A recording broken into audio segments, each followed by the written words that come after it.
মানে পশ্চিমবাংলা যদি একটা কোনো জায়গায় অবৈধ মাদ্রাসা থাকে আমাদেরকে বলুন, দায়িত্ব নিয়ে বন্ধ করে দেবে। বিজেপির এক বিধায়ক সাংবাদিকের সম্মুখীন হয়ে তিনি দাবি করলেন যে মাদ্রাসা যে খারিজি অবৈধ মাদ্রাসাগুলো বন্ধ করা হবে, যদি তারপরেও না বন্ধ করা হয় তাহলে আমরা বুলডোজার চালাতে বাধ্য হব। ব্যাপারটা হচ্ছে এটা, বিজেপির যিনি বিধায়ক হয়ে মন্ত্রী হয়েছেন তার নামটা তো পরিচিতি ঘটাতে হবে। এই ধরনের আলতাফখানা মন্তব্য করলে চর্চা হবে কি করে তার?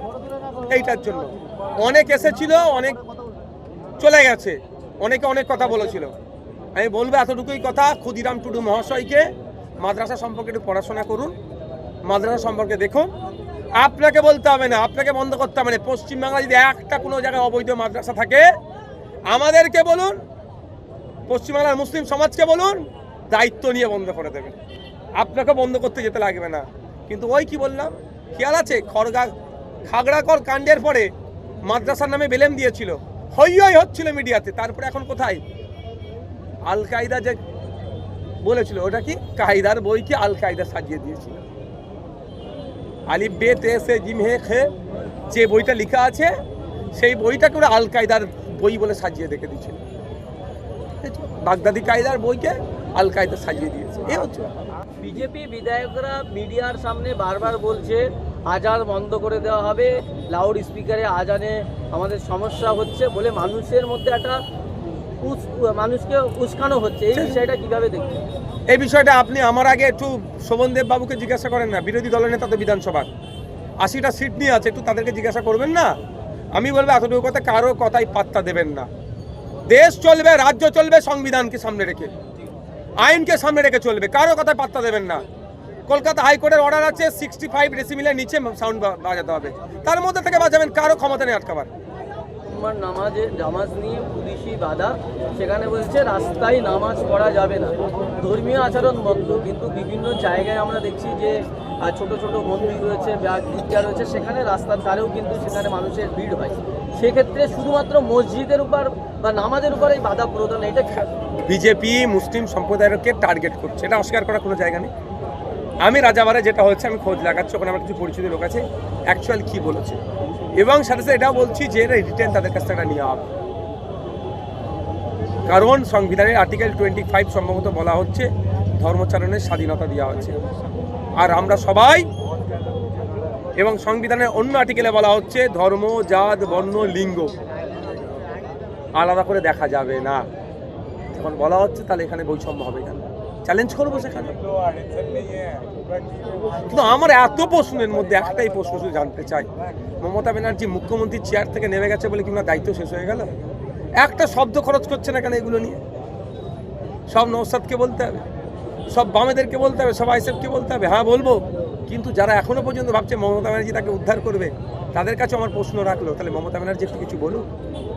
কিন্তু তৃণমূলের লোকজন বলছে তো নওশাদ সিদ্দিকী বিজেপির দালাল, বিধানসভায় 7 মিনিট বক্তব্য রেখেছে, শুধু 5.5 মিনিট ধরে শুভেন্দু অধিকারীর মুখ্যমন্ত্রীর প্রশংসা। আমার ভিডিওটি এখন লাইভ চলছে, দেখে নিতে পারেন আমি কি বলেছি। হ্যাঁ, দাঁড়িয়ে ফ্লোরে যেটা তৃণমূলের 80 জন বিধায়কের বলার সাহস হয়নি, পোস্টপোল ভায়োলেন্সে ধর্মস্থান আক্রান্ত হয়েছে, অর্থাৎ মাদ্রাসা মসজিদ, সেটা আমি ওখানে দাঁড়িয়ে বলেছি ধর্মস্থান আক্রান্ত হয়েছে।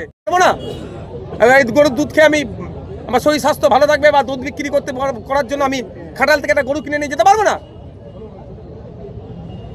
কথা বলতে হবে তো, লাইভ চালান যেখানে আটকাচ্ছে, যে আপনি আমার গরুটা আটকালেন কেন? আমি গরুটা পুষার জন্য নিয়ে যাচ্ছি। যখন ছুরি চালাবে, যখন বলি দেবে, অপরাধ তখন করবে 14 বছরের নিচে হলে। যাদবপুরে এই তোপসে আপনি গিয়েছিলেন, ঘর বুলডোজারতে ভাঙা হচ্ছিল, আপনি গিয়ে দিয়েছিলেন। কালকে আমরা দেখলাম যে শতরূপ ঘোষ তিনি কোর্ট থেকে স্টে অর্ডার দিয়ে এসছে, বন্ধ করেছে। আপনি শতরূপদা গিয়েছিলেন একটা কোর্টে স্টে অর্ডার নিয়ে, যে স্টে অর্ডার পেয়েছে শতরূপদার হাতে গিয়েছে, সেই স্টে অর্ডার পাওয়ার জন্য আমি বিকাশ স্যারকে কোর্টে নিয়ে গেছি, অনুরোধ করেছিলাম কোর্টে আপনি আসুন। মামলাটা করেছিল নাসির আহমেদ, সম্ভবত কপি আমার গাড়িতে আছে, মামলা কপি আছে, অর্থাৎ ওই অ্যাডভোকেট হচ্ছে নাজিব আহমেদ, সম্ভবত অ্যাডভোকেট, সে পিটিশন করেছিল, দায়ের করেছিল কোর্টে। তার আমি বিকাশ স্যারকে রিকোয়েস্ট করেছিলাম, স্যার আপনি আসেন। বিকাশ স্যার এসে গতকালকে দাঁড়িয়েছিল। আমি এতটুকু বলে দিই, এটা নিয়েও তৃণমূল খেলা খেলছে। তৃণমূলে আগের দিনে মমতা ব্যানার্জি কোর্টে গিয়েছিল, ওরা বলছে মমতা ব্যানার্জি কোর্টে গিয়েছিল এবার বুল্লিজান আটকেছে। মমতা ব্যানার্জি কোর্টে গিয়েছিল, তার জাজমেন্ট তার অর্ডার কপি আর গতকালকের অর্ডার কপি দুটো বিস্তর তফাৎ। মমতা ব্যানার্জি বা কোনো রাজনৈতিক দল যদি বলে তারা কোর্টে গিয়ে এটা করেছে, মিথ্যা কথা বলছে। কোনো রাজনৈতিক দল কোর্টে যে করেনি, করেছে এটা যারা ফ্যাক্টরি মালিক তারা। পিটিশনটা করেছিল, উকিল ছিল নাজিব আহমেদ। আমি বিকাশ স্যারকে রিকোয়েস্ট করেছিলাম, স্যার আসুন, অনুরোধ করেছিলাম এই করতে হবে। বিকাশ স্যার এসেছে, আর্গুমেন্ট করেছে, ফলে এটা স্টে হয়েছে। কোনো রাজনৈতিক দল যদি এটাকে বলে তাদের কৃতিত্ব, আমি বলবো অসত্য কথা বলছে, যেটা তৃণমূল করে বেড়াচ্ছে।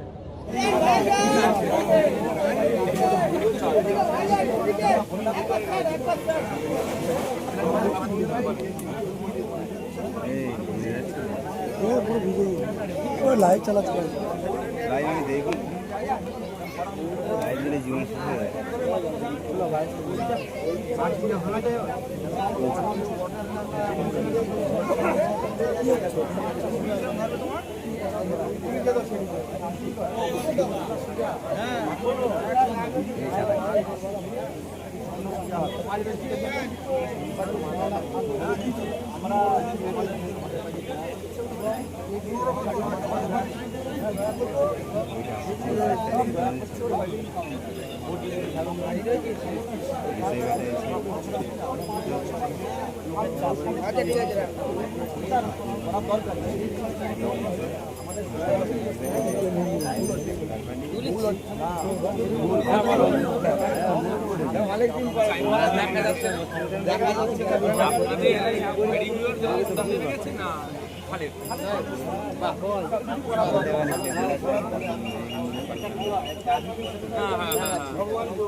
আবার বিশ্বাস নেই।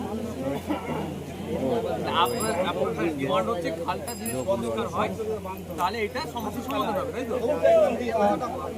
এবার আমাকে বলুন সাহেব, খালটা অনেক কটা খাল আছে, খালগুলোর নাম বলুন। আমাকে চিঠি দেবে,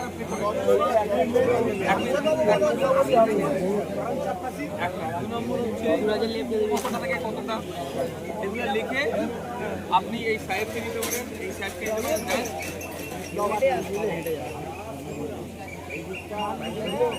টোটালটাই দেবে, সুবিধা হবে। হ্যাঁ,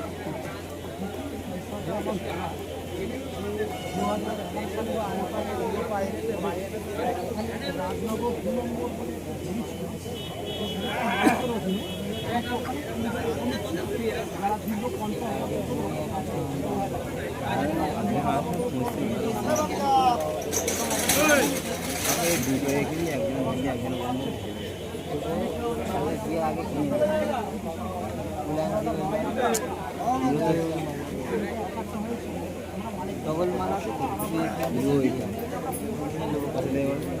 আমাকে কি ভূমিকা রাখতে হবে?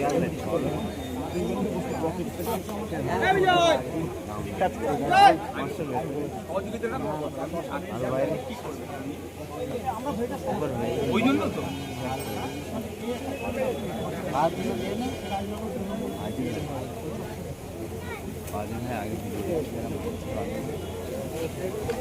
ভিডিও করে ওই ভিডিও